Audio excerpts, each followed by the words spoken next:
This Steve Jones Show podcast is now loading. The Steve Jones Show podcast is presented by Sunbury Motor Company, Purdy Insurance, and Brewers Outlet.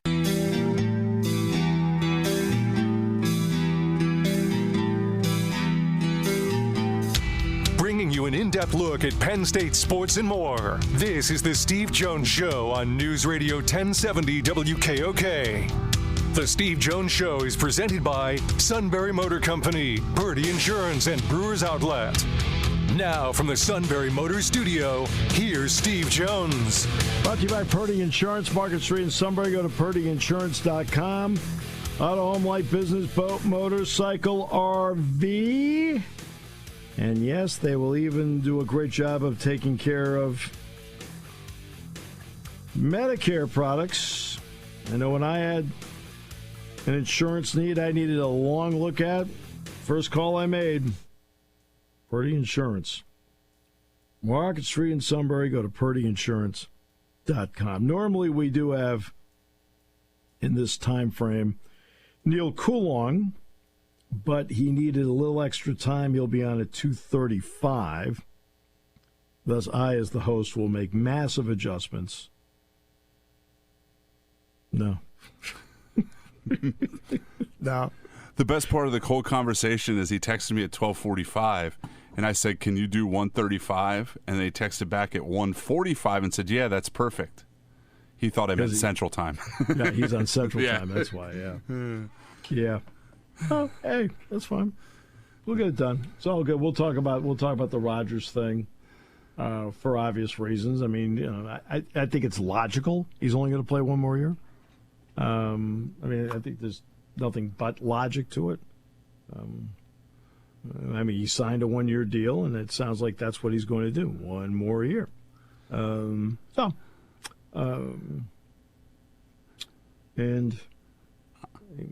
as usual, you know, the big headlines for ESPN include, you know, who the host is going to be for the ESPYs. Nobody cares. You know, like, what are we doing here? I mean, we've talked about this before, but I don't understand what the Steelers' reasoning is. Well, he says he's pretty sure this will be his final season. Yeah, who knows? Maybe he gets to the end of the year and says, I feel great, I could do one more year. I mean, I don't know. Okay. I just mean, how does this move get the Steelers off the carousel they're on? It doesn't. Yeah, and I mean, look. And then what's the plan for after Rodgers? Right. As you know, I am not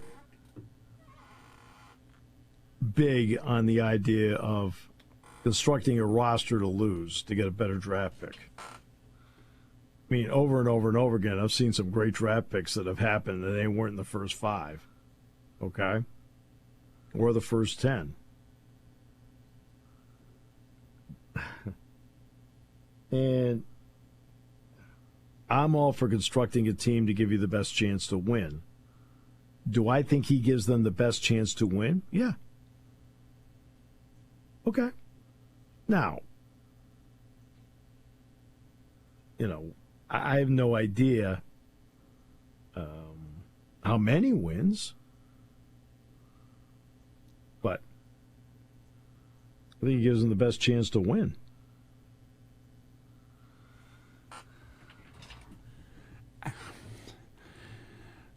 I don't disagree with that point. I do wonder, though, obviously, they're probably going to win enough that's going to take them out of the where you get the. I just don't know where this leaves them in the future again. I mean, Will Howard. Not the Will Howard.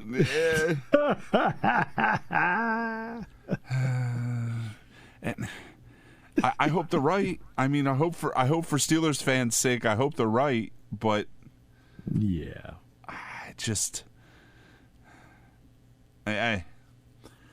older guys, one good year, one great year, I guess would be the best way to put it. I just don't work out great either. I mean, can they surpass the Bengals?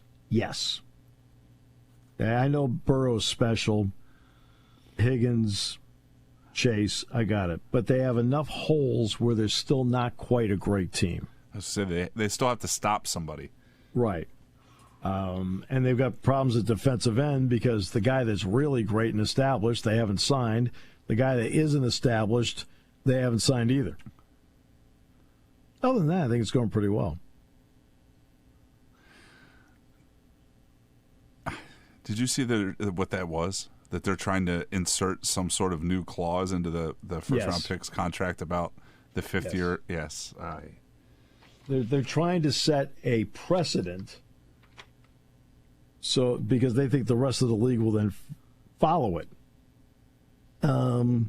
Okay. I'll get back to you on that.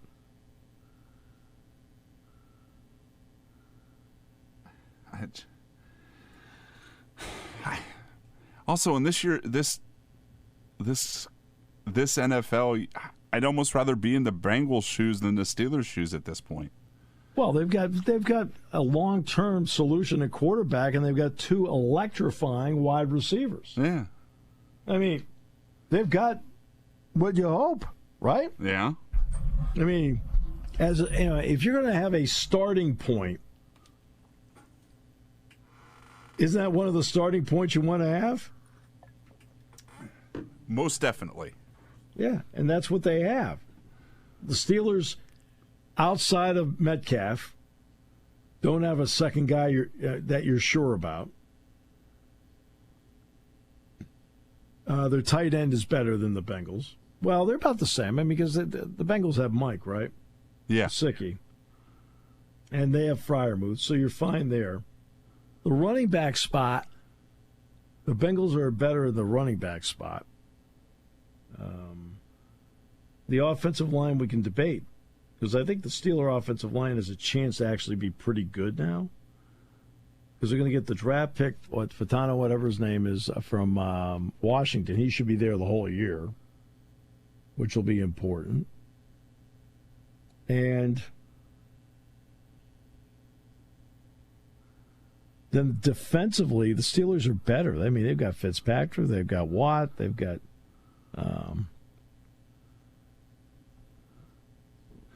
Hayward. We'll find out how the draft pick is. I mean, I have no idea. I mean, it's like I said, Derek Harmon. I mean, I only broadcast 5 Derek Harmon games in my career, so maybe I'm not sure about him. But he sure didn't light me up. That's just me. Okay, that doesn't mean he won't be great. Okay, that doesn't mean he won't be great.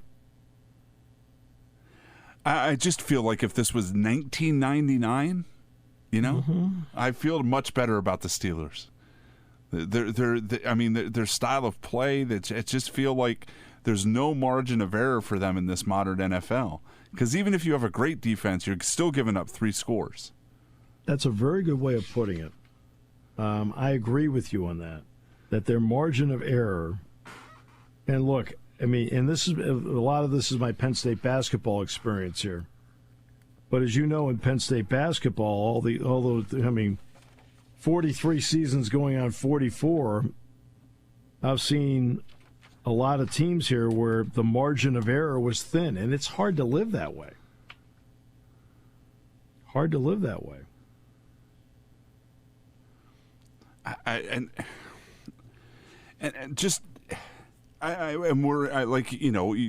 We joke about Will Howard. We're having the same conversations this year. It's a little more certain now that Aaron Rodgers is there that we had last year, and we're going to have these same conversations next year after he retires.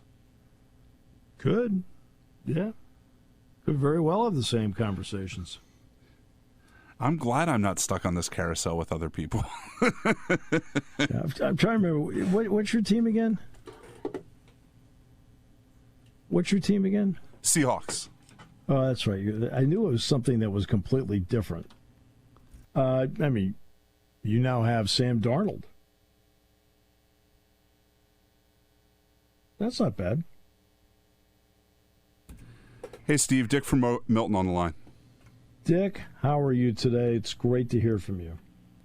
I'm fine, Steve. I really wasn't. I'll be quite truthful. I didn't even know if my number still worked anymore. For some reason, I mean, I had the number in my old phone, and I dug it out yesterday. Some guys at Bucknell called me and said you were talking about wrestling or something, and mentioned my name. I was asking about. I was asking about how much tickets are for Penn State wrestling. What's the price? So here was the issue last year. They had two matches in Bryce Jordan as opposed to one, and obviously they charge more when it's there. I think last year I didn't count the number of matches. I think it were like $230 for the total for the matches. That included Rec Hall and Bryce Jordan. I think it was around $230 a ticket, which is actually that's as cheap as like one football game almost in some cases.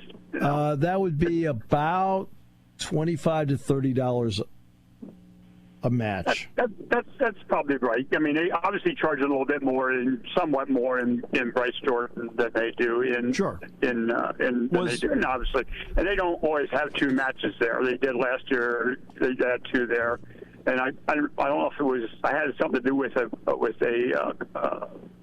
else going in Recreation Hall. Maybe that's why they did. I don't know. They actually had three last year in the Jordan Center. Okay, they had three, but I don't know if they charged as much for the one. Yeah, the third one was Wyoming, and that's because the women's volleyball team needed Rec Hall for the NCAA regionals. That's what it was, and I did not go to that one. I went to the other two in Bryce Jordan, and it was the best seat I've ever had for a wrestling match there ever. I'm sure it was. They had moved us. Normally, they try to match your seat at Rec Hall somewhat in the same area as in Bryce Jordan, but they changed our seats to almost like a 50-yard line seat, and I guess I didn't even realize it. They did it the year before in the one match, and I didn't go to that match, and I didn't know it.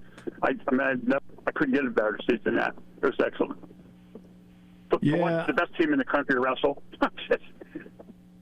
Yeah, I mean, no, that's exactly right. I mean, that's what you get the opportunity to do. Because I know, like sitting on the 45-yard line at Beaver Stadium and low. Yeah. That's what our wrestling seat was comparable to. Because I know for Wyoming, I mean, they drew 7,000, right, which is about maybe a little bit less than a basketball crowd there. And that's they can only get about 6,500 with standing in Rec Hall, and right, but that's and there again, I'm not sure why more people wouldn't go when they were that close, but who knows? Sometimes you try to get the word out as much as possible, and maybe it didn't work. Maybe it was the time of the year. Maybe it was because no offense, it was Wyoming. I don't know. And the other reason, I'm an old guy, and I'm really disillusioned with college athletics right now. I mean, really, really, really disillusioned with first they started with the NIL, which I could live with that. I mean, they were doing what they were doing, and then they went to the portal, literally at everything, including the chess club. I think. I mean, literally, the portal has affected it, and it's really affected the smaller schools as much as the big schools now. Because I just talked to a coach today at Bucknell, and he's been coaching forever. Literally forever, and he came to Bucknell last year, and I said, "What do you think of this?" And he had no answer. I said, "It's almost like you're coaching a different team every year in some sports." Yeah, see, that's why I keep saying you're going to need to have collective bargaining here, where the rules are put out. Because look, what the court mandated, and it's a court settlement mandate on paying athletes. I know that. I understand that. If you're going to have that, which is there, then I think you've got to have rules that both sides agree to make this work for everybody. And I think that one of the hidden things, and it's too well hidden in my opinion, is that you need to give the fans an idea that there's structure. And you as a fan don't feel like there's any structure right now, and you're justified in feeling that way. Well, it's really very disappointing. It's going to be hard for almost anybody to compete. Not that they were ever going to really compete on a level playing field before, but now it's really tilted in one direction. I'm not sure if a lot of smaller schools are going to survive in a lot of sports. I really am. I don't know how they will. I would say that we're in a 5-year window right now where at the end of 5 years, the sports that are there at the end of 5 years will be the sports moving forward. If everybody survives, that's great. If you start seeing more schools leaning toward club sports for certain sports, let's talk wrestling for a second. There's a lot of rumors running around right now about Maryland and and that Maryland may be looking at possibly not having wrestling. Now, whether that's true or not, I don't know, but that rumor's running around. I guess when they started this about whatever a number, when they started tinkering with this a number of years ago, did they ever think they'd reach a time when they were, instead of improving sports, they just were eliminating sports at this level, and also taking the education out of it in a big respect?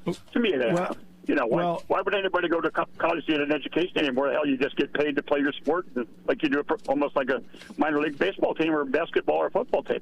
Well, Dick, okay, they weren't looking at that, all right? And so let's start with this. Why weren't they looking at it? The reason that the term, why is the term student athlete used? Okay, why is the term student athlete? The reason the term student athlete is a legal term that the NCAA came up with to not pay athletes.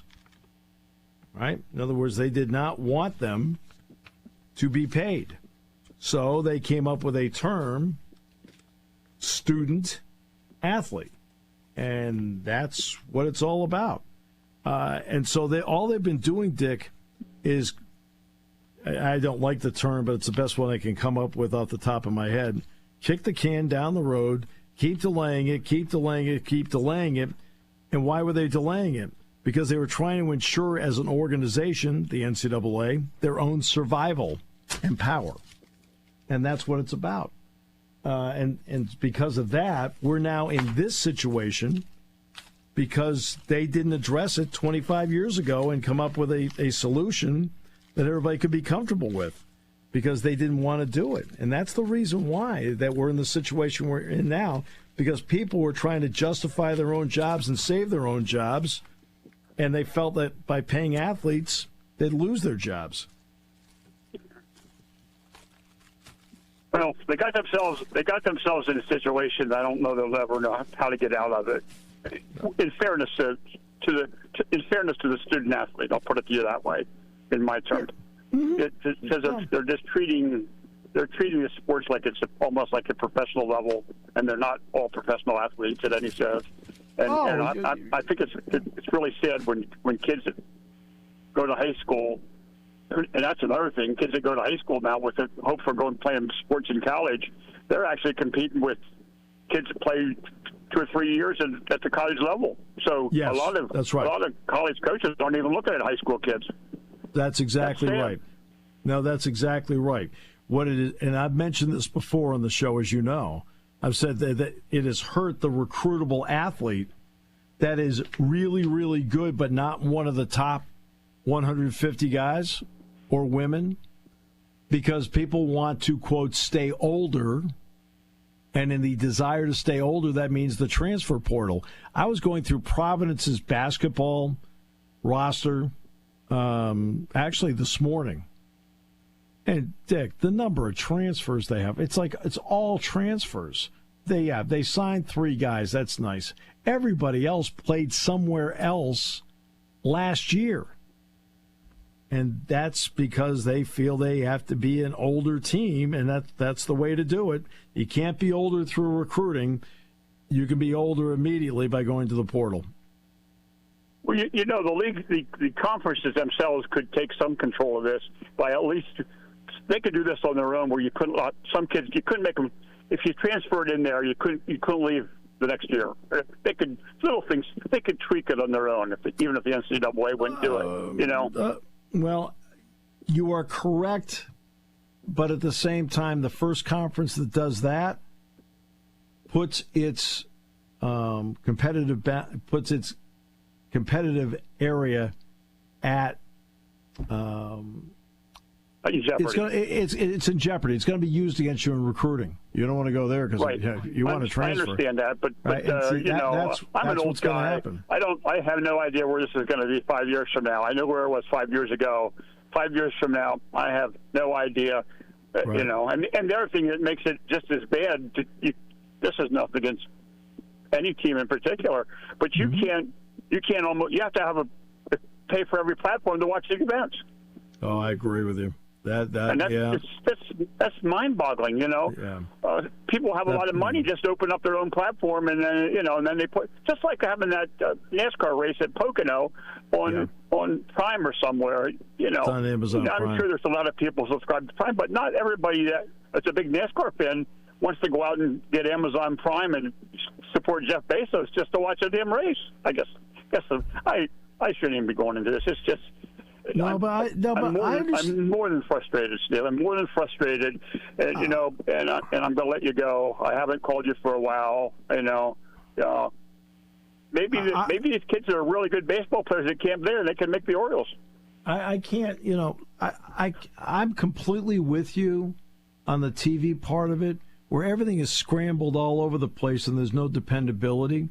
And I talked about this, just something as simple as a college football kickoff.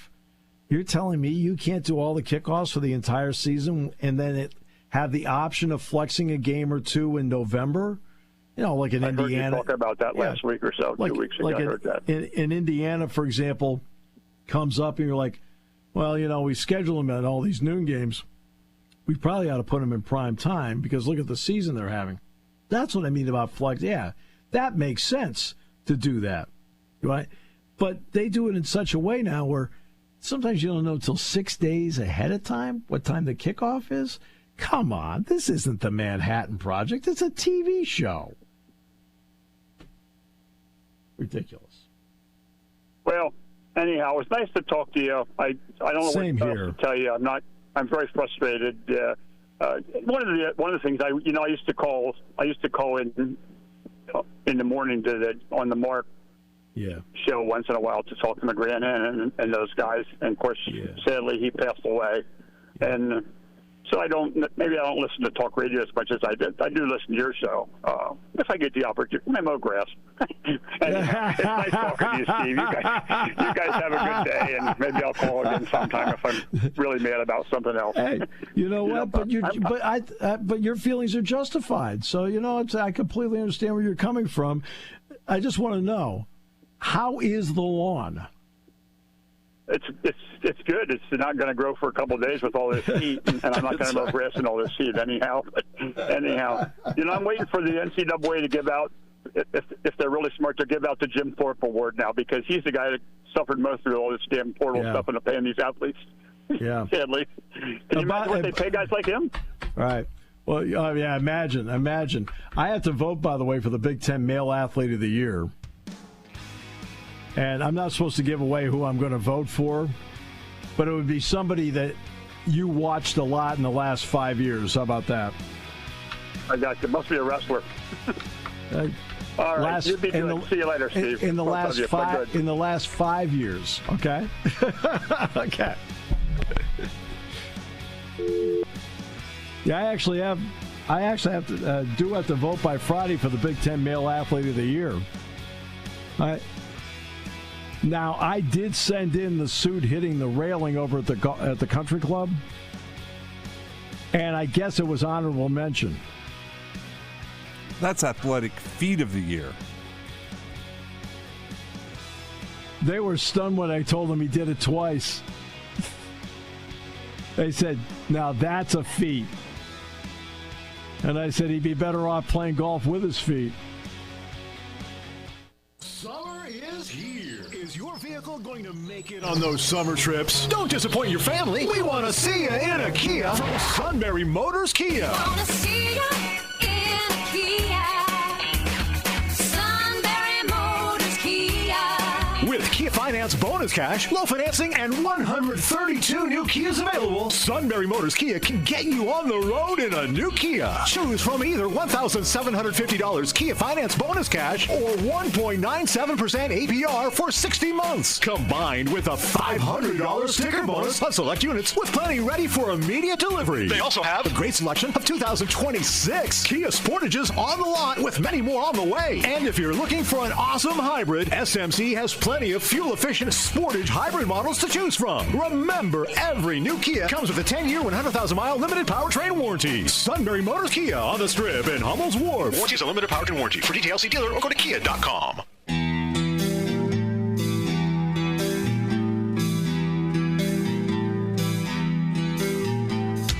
Bringing you an in-depth look at Penn State sports and more. This is the Steve Jones Show on News Radio 1070 WKOK. The Steve Jones Show is presented by Brewers Outlet, Sunbury Motor Company, and Purdy Insurance. Now from the Sunbury Motor Studio, here's Steve Jones.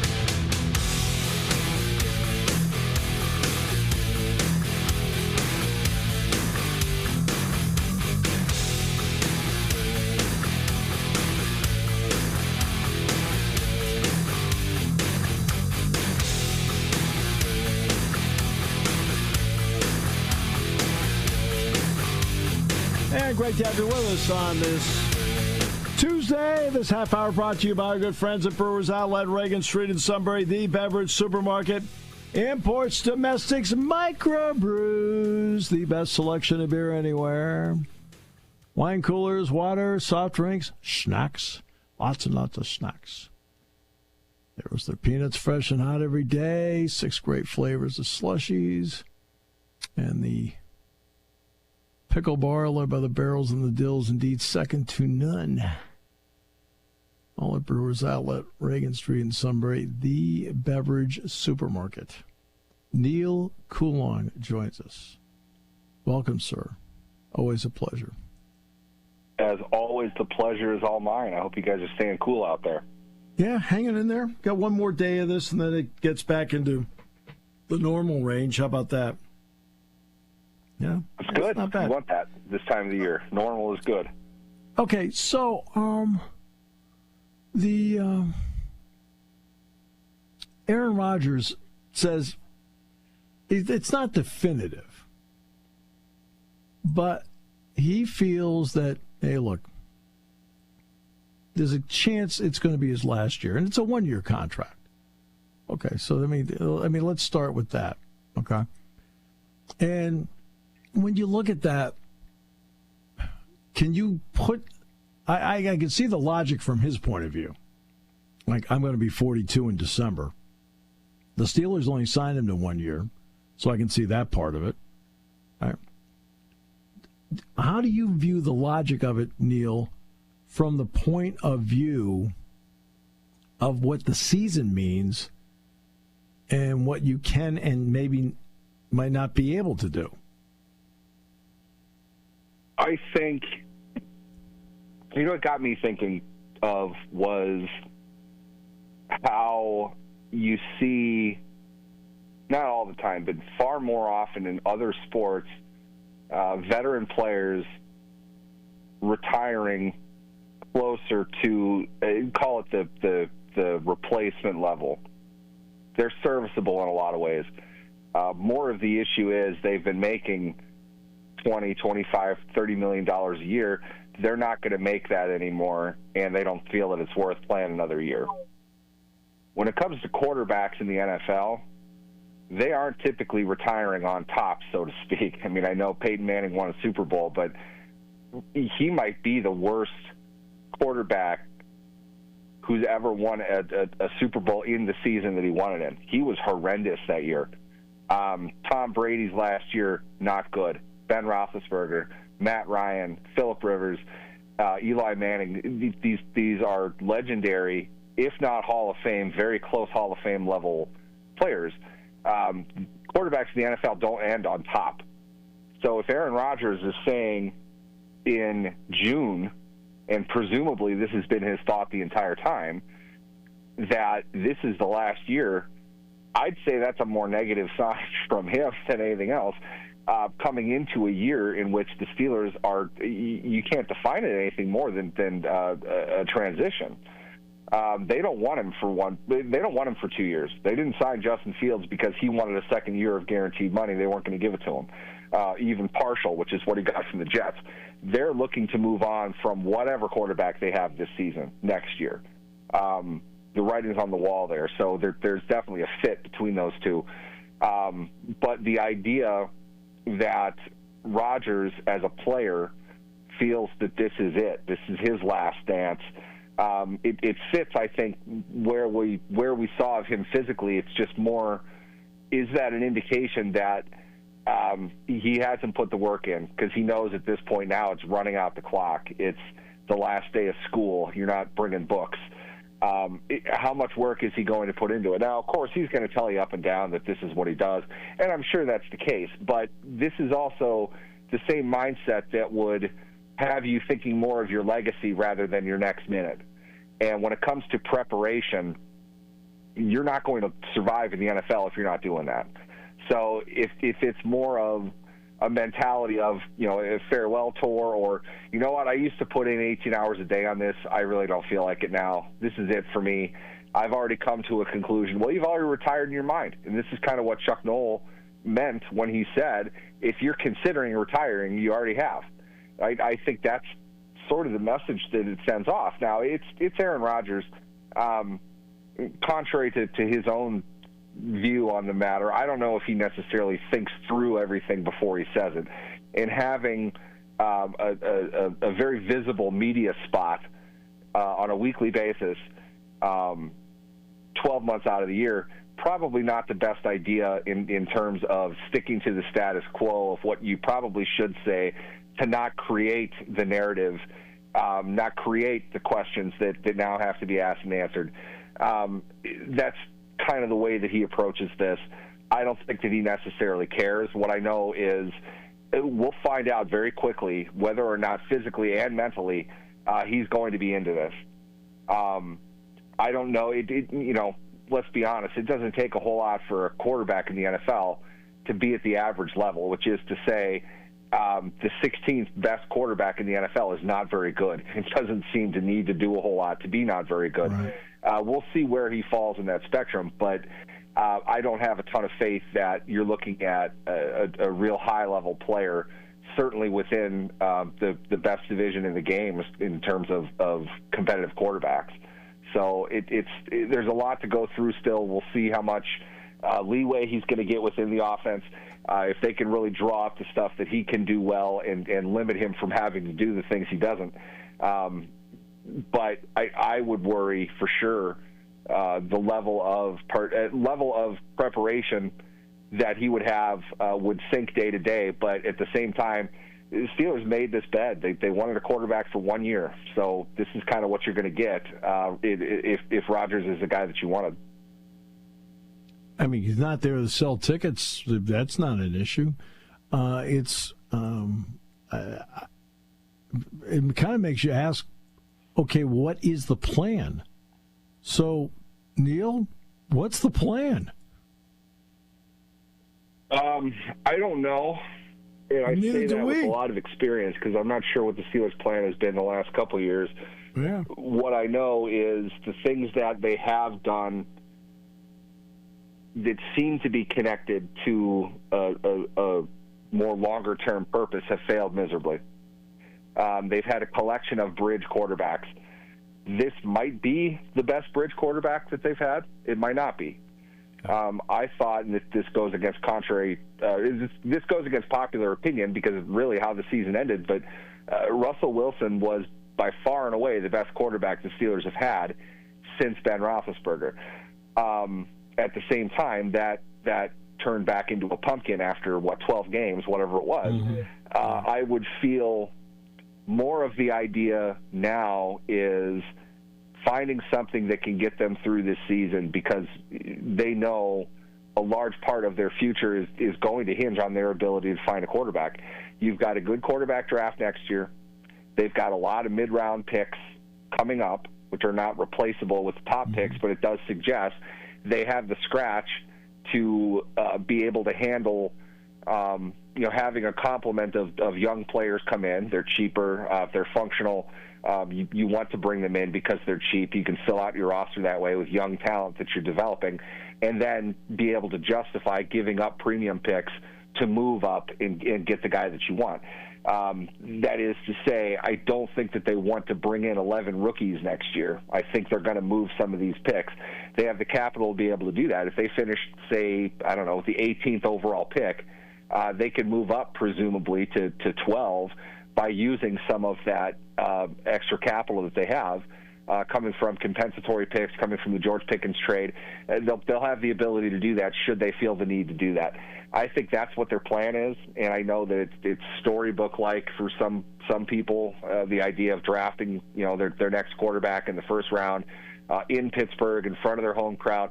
Well, they did the storybook thing with Kenny Pickett, and that didn't exactly work out very well. So right. I don't think that's so much the case. It's just that they have a good selection of quarterbacks ahead of them in this draft. There are some very good ones, I think, with everyone else. Quarterback, only so many teams are going to draft a quarterback in the first round, so the market is a lot smaller. That can push a very good player to that 10, 11, 12 range, somewhere in there. That's happened plenty of times. Patrick Mahomes is one of them.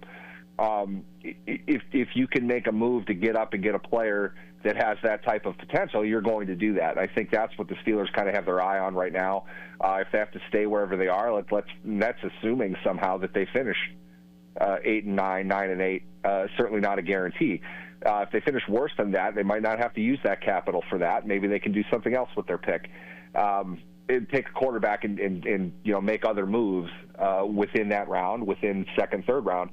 They'll have options next year.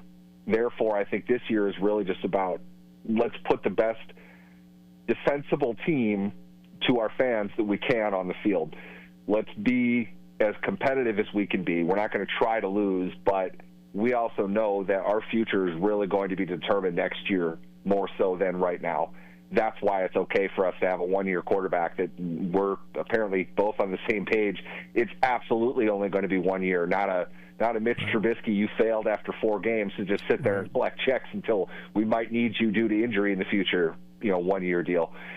Something legitimate for them that can quite literally bridge the gap from this year to next year. What are the Bengals attempting to do here with the contract? I mean, look, I wouldn't have drafted Stewart to begin with. But that's just my personal evaluation. But are they trying to set a precedent for other teams here? I mean, the Bengals act like they have no money, but they have as much money as everybody else in the NFL. They're getting the same amount of revenue sharing as every other team. Yep. They're the only team that's mandating that their guy sign this clause, which first, let's just put it out on the table. I agree 1,000% with you. Stewart that's an interesting pick. I see reasons why, and I see reasons why not. For the Bengals, that's a tough pick for a variety of reasons, but they need that type of player. So they have him. The absolute last thing they needed was any kind of contract dispute that keeps him away from the team, and that's where they are now. So his rookie year is gone, and I think because of that largely, that makes them dig in even more over this. And the idea of really where the guaranteed money is being allocated to, this is a battle between both sides that's far more about precedent than it is about the actual language of what they're asking them to do. And as I understand it, it's about what injury guarantees would be paid out when. And to get to your point, just about Cincinnati kind of crying poor over everything, they're talking about a hypothetical situation. The money is guaranteed either way. It's when it would be paid out. They, I guess in a sense, maybe they're I don't know. I'm speculating. They feel they've got a big balloon payment coming up. Maybe they do. Maybe they plan on, that's going to be when they'd have to pay out a bunch of money to a lot of the guys that they just signed. They don't financially feel like that's in their best interest if it even happens. But he would have to be hurt basically permanently for that to be a major factor. It doesn't seem like it's that big of a deal. And at the same time, from Stewart's end, why should I sign something that nobody else has to sign? This is what you guarantee me anyway. Let's just do this the way it's supposed to be done. And you have probably, again, speculating, union pressure on him, a stance that they can't really take in the position that they're in, but wanting to know that Stewart, you're setting bad precedent if you do sign this. And the reason I say that is because that's what happened with Joey Bosa back in the day when he held out. The Chargers didn't want to pay for certain guarantees at certain times, and he said, no, I can't really do that. This is what everybody else is getting. This is where I should be with it. So to me, I think it's a dumb situation that it's going to be more on Cincinnati than anybody else. I don't think it's on Stewart at all, but the frustrating part is Stewart, I would hope, would realize and has been told he needs reps. He absolutely needs to be on the NFL field and figure out how they are doing things. That's not to say that everything is minicamp, but that's when you set up everything you're going to be doing in training camp. He doesn't have that access anymore. He's not able to really have worked with the coaches to that point, done the things that they're going to do, really kind of sink his teeth into what his role is going to be and how he's going to do it. If you don't have that, you show up to camp, you're doing that when everybody else is a step ahead of you. If there's any kind of setback when you're in the basic level class, everybody's at the 200 level class, you've still got to get through the 100 level class. Go through all of that. You basically missed training camp. Not missed it physically, but you're not where everybody else is, so you're not going to get on the field. You don't get a whole lot of snaps. You're not really all that advanced by the end of your rookie season, and then you're doing it again in year 2. And maybe by that point you've put something together. Hopefully you can, but that really gives the team 2.5 years of a cheap contract for your first round pick to get him to the point where he needs to be. That's assuming there are no injuries. And I'm also talking about a basic level, kind of standard level first round pick rookie, which Stewart isn't. Stewart is way behind in terms of technique. In terms of experience. He only had, 6 sacks or something like that. His pressure numbers weren't particularly great. He's just a physically outstanding prospect.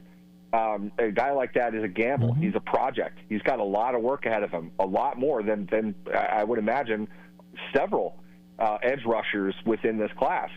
So without that work, without that time to really grow, he had to be on a rapid timeline. And instead, he's the opposite of that. So a very frustrating situation overall. And considering that Cincinnati's already engaged in a battle with Trey Hendrickson, they might be in trouble simply by the fact that they're going to have the worst pass rush in football the way that it sits right now, which sounds reminiscent to a team that had a far better offense, I think, than they were even given credit for last season. Nearly made the playoffs with no defense at all, and I'm not sure their defense really improved. So it's a very frustrating spot for Cincinnati to be in right now. I mean, their quarterback and wide receiver combination is the envy of everybody in the league. Everybody would there are guys that are right with Burrow and so forth, but to have that combination of 3 guys, there are going to be a lot of 38-35 games. And they're games that they lost last season quite a bit.